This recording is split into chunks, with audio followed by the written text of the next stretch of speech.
As per SEBI report 90% people stock market లో loss అవుతూ ఉంటారు. బట్ స్టిల్ ఎందుకంత క్రేజ్ ఉంది స్టాక్ మార్కెట్ కి? స్టాక్ మార్కెట్ మీద ఎక్కువ మంది ఇంట్రెస్ట్ రావడానికి గల కారణం ఏంటంటే, ఇప్పుడు ఒక కంపెనీ ఐపీఓకి ఎందుకు వెళ్తుంది? ఐపీఓకి వెళ్ళటం అంటే కంపెనీ అనేది వాళ్ళ ట్రేడింగ్ లో సక్సెస్ అవ్వాలి అంటే ఎటువంటి క్వాలిటీస్ ఉండాలి అసలు బేసిక్ గా? ట్రేడింగ్ లో సక్సెస్ అవ్వాలి అంటే మనకి ఫస్ట్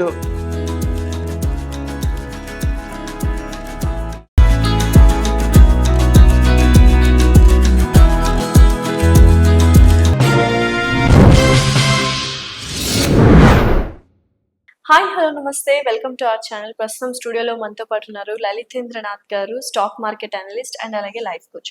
నమస్కారం అండి. నమస్తే. సో యూజువల్ గా as per SEBI report 90% people stock market లో లాస్ అవుతూ ఉంటారు. బట్ స్టిల్ ఎందుకంత క్రేజ్ ఉంది స్టాక్ మార్కెట్ కి? అందుకే గ్యాంబ్లింగ్ అని కూడా ఒక వర్డ్ యూజ్ చేస్తూ ఉంటారు. What is the purpose? Stock market మీద ఎక్కువ మంది ఇంట్రెస్ట్ రావడానికి గల కారణం ఏంటంటే మెయిన్ కరోనా టైంలో అందరు ఇంట్లో ఉన్నారు. లైక్ గవర్నమెంట్ ఎంప్లాయీస్, ఇంకా కొన్ని సెక్టార్స్ వాళ్ళకి తప్ప ఎవరికి శాలరీస్ లేవు. బట్ మంత్లీ ఇన్కమ్స్ ఉన్నాయి, మంత్లీ ఈఎంఐస్ ఉన్నాయి. సో వాళ్ళ బేసిక్ నీడ్స్ ఫుల్ఫిల్ అవ్వాలి, హౌస్ రెంట్ కట్టాలి, ఇట్లా చాలా ఉంటాయి. సో వాళ్ళకి వేరే ఆల్టర్నేటివ్ ఇన్కమ్ సోర్స్ ఏం కనపడలేదు ఆ టైంలో. ఎందుకంటే మనం బయటకు వెళ్తేనే కదా వర్క్ చేసేది, ఏ వర్క్ చేయాలని బయటకు వెళ్ళాలి. సో ఇంట్లో ఉండి వర్క్ చేసేది ఏమన్నా కనిపించింది అంటే ట్రేడింగ్ కనిపించింది. అందుకే before corona, after corona number of demat accounts అనేవి చాలా ఎక్కువైపోయాయి. ఇప్పుడు యాజ్ ఆఫ్ నౌ ఇండియాలో 16 crores ఆఫ్ డిమాట్ అకౌంట్స్ ఉన్నాయి. సో బికాస్ ఆఫ్ కరోనా టైంలో ఎక్కువగా జనాలు ట్రేడింగ్ అట్రాక్ట్ అయ్యారు. 90% ఎందుకు నష్టపోతున్నారు అంటే బికాస్ ఆఫ్ అవేర్నెస్ లేక నష్టపోతూ ఉంటారు. లాక్ ఆఫ్ నాలెడ్జ్ అంతే. Lack of knowledge. తర్వాత ఎవరో చెప్తారు, నేను నిన్న ట్రేడ్ చేశాను, నిన్న ట్రేడ్ చేయటం వల్ల నాకు ఒక 10,000 పెడితే నాకు విత్ ఇన్ మినిట్స్ అది 20,000 అయిపోయింది, ఇలా చెప్తారు. సో దాన్ని చూసి ఇంకొకళ్ళు ఏమనుకుంటారు, అరే నేను చేస్తే నాకు డబ్బులు వస్తాయి కదా, ఎవరికైనా మనీ కావాలి కదా.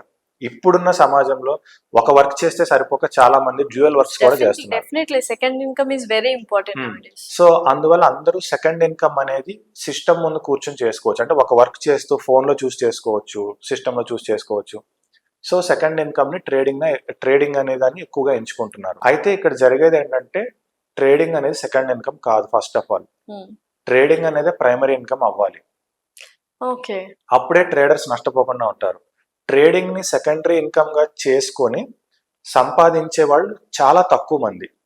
కానీ ట్రేడింగ్ ని సెకండరీ ఇన్కమ్ గా పెట్టి ఫస్ట్ జాబ్ మీద వచ్చే ఇన్కమ్ ని పోగొట్టుకుంటున్న ట్రేడర్స్ ఎక్కువ మంది ఉన్నారు. సో ట్రేడింగ్ ని సెకండరీ ఇన్కమ్ గా మనం తీసుకోకూడదు. అది అందరూ మేనేజ్ చేసే అంత ఈజీ సిచ్యువేషన్ కాదు. సో చాలా అవేర్నెస్ అనేది ఉండాలి స్టాక్ మార్కెట్. ఇప్పుడు ఒక కంపెనీ ఐపీఓకి ఎందుకు వెళ్తుంది అండ్ ఐపీఓకి మనం అప్లై చేస్తే ఎటువంటి లాభాలు మనం చూడొచ్చు? సో ఐపీఓకి వెళ్ళటం అంటే కంపెనీ అనేది వాళ్ళ ఈక్విటీని పెంచుకోవడానికి పీపుల్ కి షేర్స్ ని తీసుకొస్తుంది.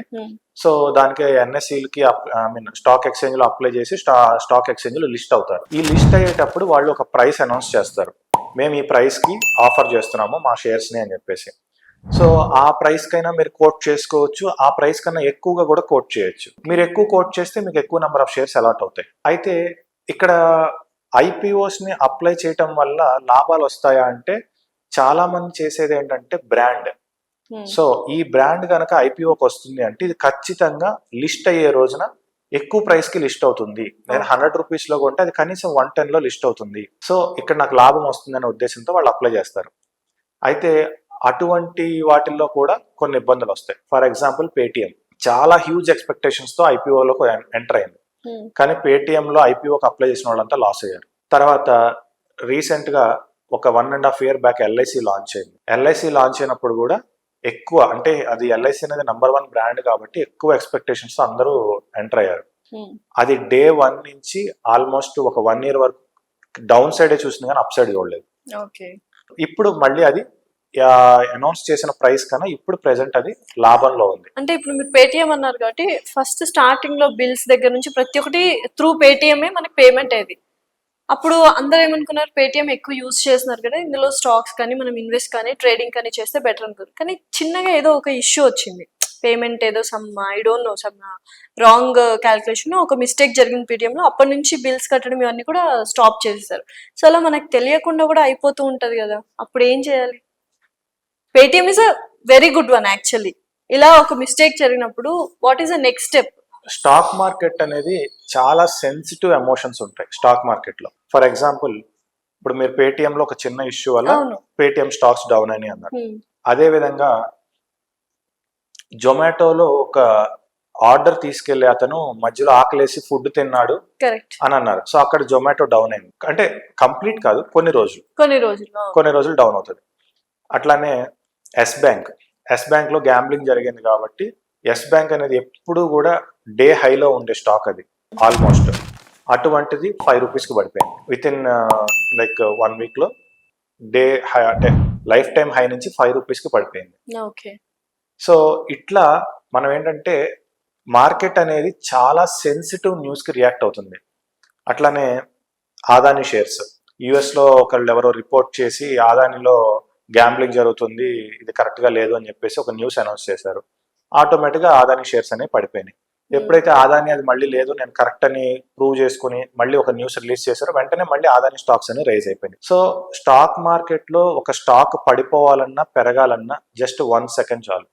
న్యూస్ లో ఒక్కసారి అలా ఎంటర్ అయ్యింది అంటే విత్ ఇన్ సెకండ్స్ లో మార్కెట్ పడిపోతుంది. ఇప్పుడు మనం వేటికి ప్రిఫరెన్స్ ఇవ్వాలి? న్యూస్ అనాలిసిస్ కా, ఫండమెంటల్ అనాలిసిస్ కా, టెక్నికల్ అనాలిసిస్ కా?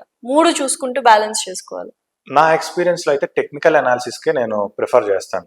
ఓకే. ఎందుకు అంటే మార్కెట్స్ అనేవి ఆపరేట్ చేస్తారు, ఖచ్చితంగా ఆపరేట్ చేస్తారు.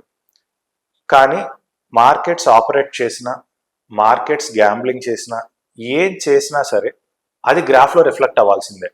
ఓకే.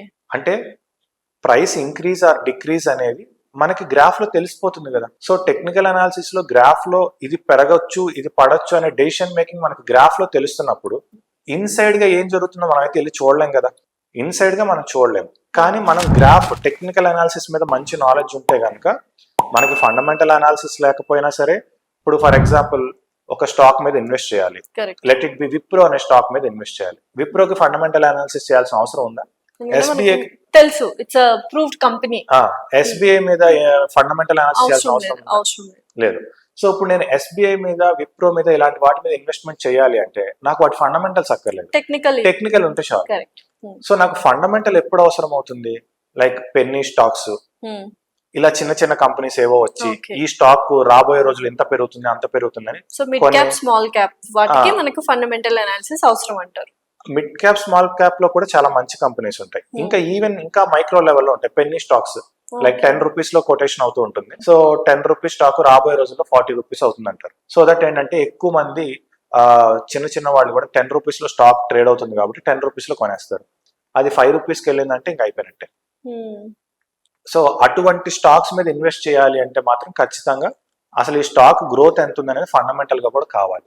ట్రేడింగ్ లో సక్సెస్ అవ్వాలి అంటే ఎటువంటి క్వాలిటీస్ ఉండాలి అసలు బేసిక్ గా? ట్రేడింగ్ లో సక్సెస్ అవ్వాలి అంటే మనకి ఫస్ట్ పేషెన్స్ ఉండాలి.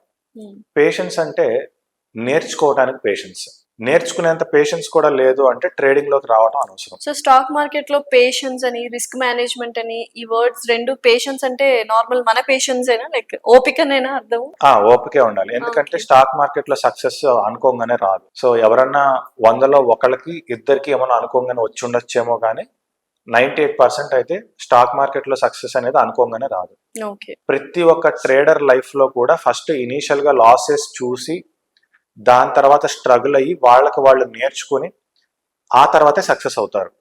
అయితే ఒక సింపుల్ ఎగ్జాంపుల్ ఏంటంటే ఇప్పుడు మనకి ఏ డిమాట్ అకౌంట్ లో అయినా సరే మీరు చూస్తుంటారు, మీరు డిమాట్ అకౌంట్ ఓపెన్ చేయంగానే రిస్క్ డిస్క్లోజర్ వస్తుంది. ఎందుకు ఈ డిస్క్లోజర్ వస్తుంది? As per SEBI report 90% loss అవుతున్నారు, 10% సక్సెస్ అవుతున్నారు. అంటే ఏం జరుగుతుంది?